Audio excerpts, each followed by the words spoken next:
Okay, so I'm gonna zip through this a little bit on the fast side just because I'm kind of assuming that you feel comfortable with the notes because of the harp.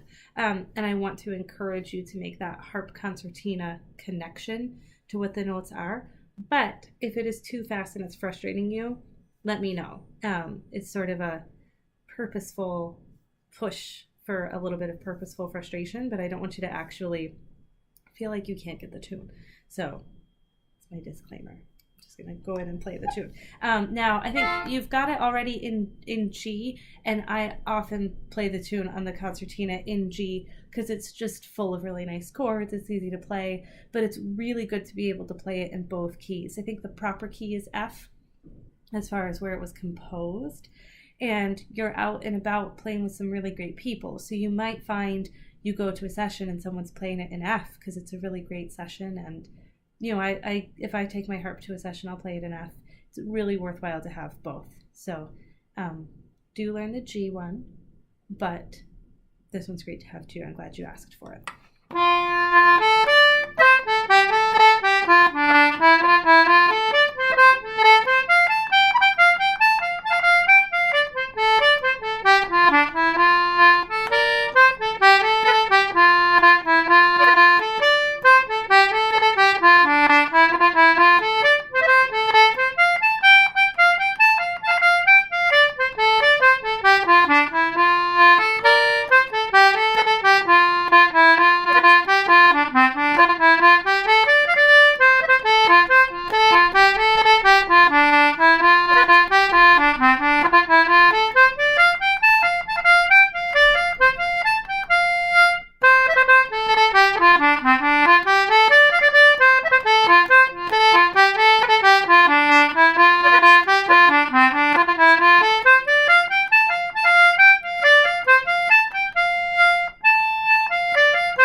So I'm going to play the A part one time and break it down.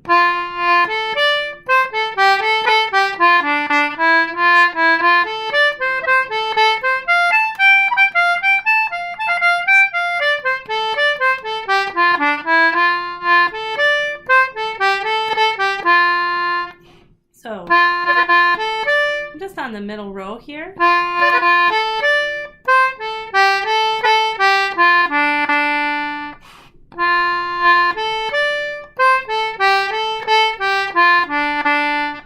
At the beginning is optional, and to be honest, as I repeat it, I do it kind of like if I play that phrase over and over and over. But if I think about it when I play the tune, when I start the part, I most often don't. So don't stress over getting that roll. I think I do it less often than I do.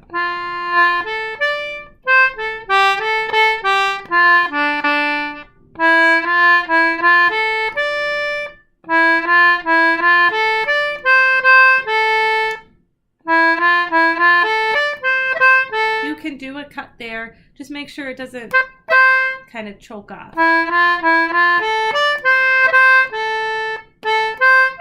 So here I come over for the A and the G, I'm going to play them in their normal place. The F needs to be where the F goes, but don't let that direct you just up to playing on the C row. It's going to be really hard to organize these two fingers. So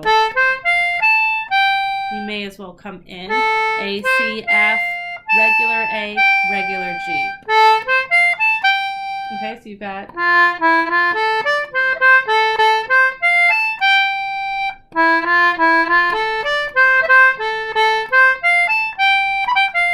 so that little turn, I'm just doing a long G, and then I go B, G, F. It's fast enough you can't tell it's a B natural.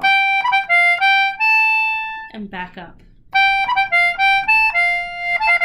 Now this roll is a bit of a tricky one. The trick is to just be slow and careful. If you try to play it really fast, it won't come out. But if you play it slow, it'll be fine. So the triplet here is just 3, 4, 3, 3.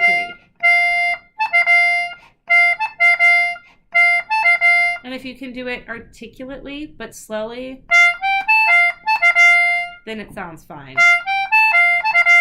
That's just how it is. Really just a right hand roll, but I find the higher up you go, the more articulate you need to be, and the more it needs to just sound like a triplet. So there, for once, I do just change to catch that G. Press.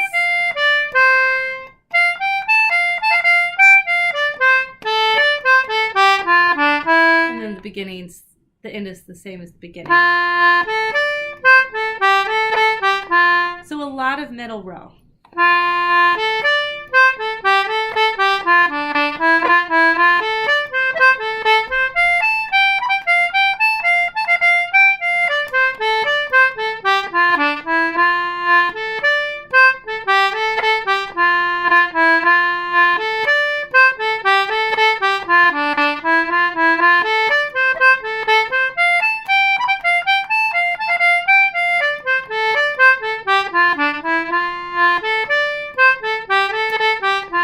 Play the B part one time and then break it down.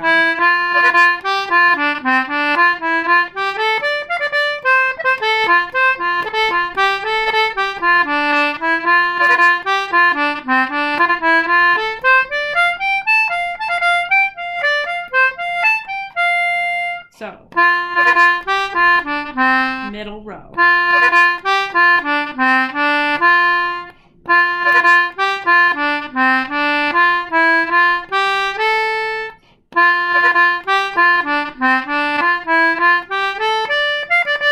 That roll, it's the same idea as before. It's just the note you're on, the D, and then one finger above and then back.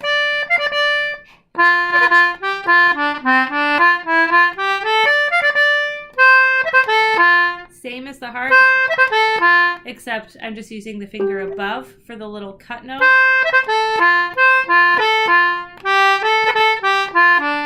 That's middle row. From the start again.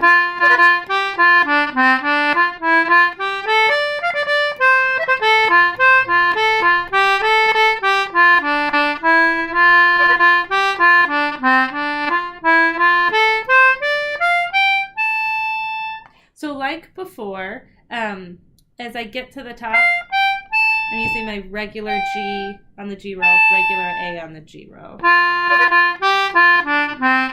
F, E, F, A, C, D, F natural, and then G row.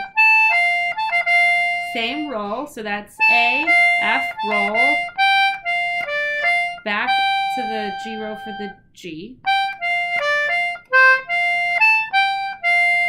So like I mentioned before, really the trick here is just that the G and the A, I'm playing on the G row with these stronger fingers instead of trying to do these two fingers up here. It's just miserable.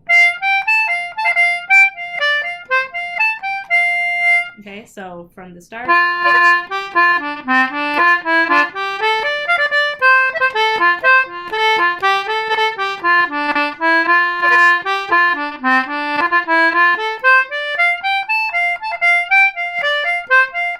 Sorry. Don't do the pinky. It's not good. Now hit the repeat.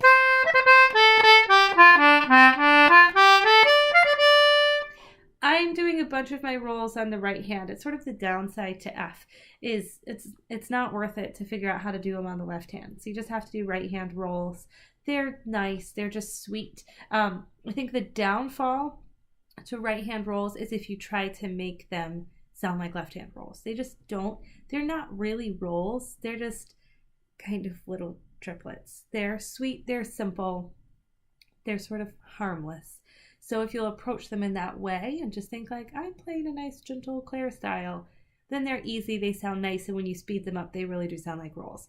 If you try to make them really complicated, they'll just make you miserable. So it's just 1, 2, 1, 1.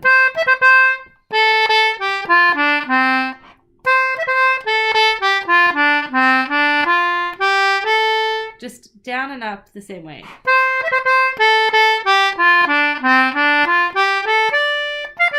And that's 2, 3, 2, 2 for that roll. And then the rest is the same.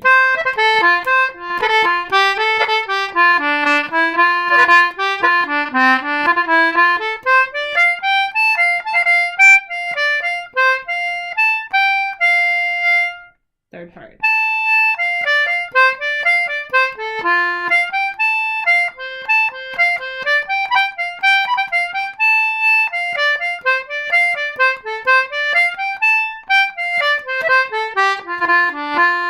Okay, so we've got 1 second. Okay. Oh, I've never paused in a video before, but now I know how to do it. So I'm starting on this A, like I said before, that high A, just doing on the G row. But then I go over to the C row for the F and the D. And then I'm just on the middle row. So the first note's on the G row, the rest there is on the middle row.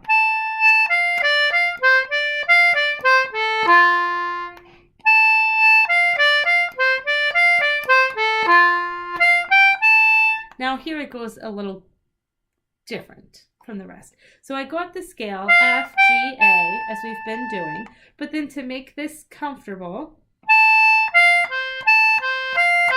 I'm playing the C on this side. Makes it a little easier to go right, left, right, left, right.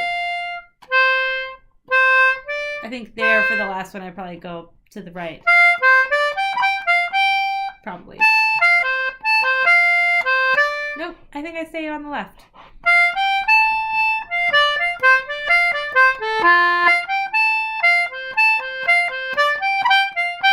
So catching that ending out of the little pattern, I just go pull D.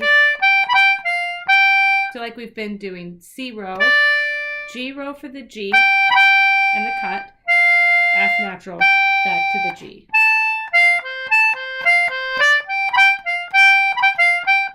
So that little ornament, it's not hard. It's not hard, but it is a little different with that F. So I'm just doing the G and then the note above, or the button above, back to the G, but landing on the F. Back to the C.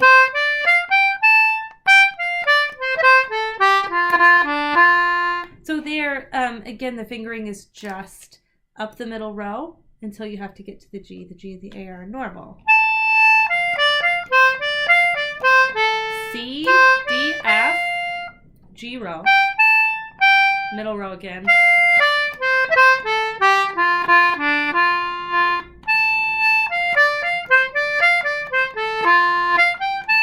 Go to the left hand.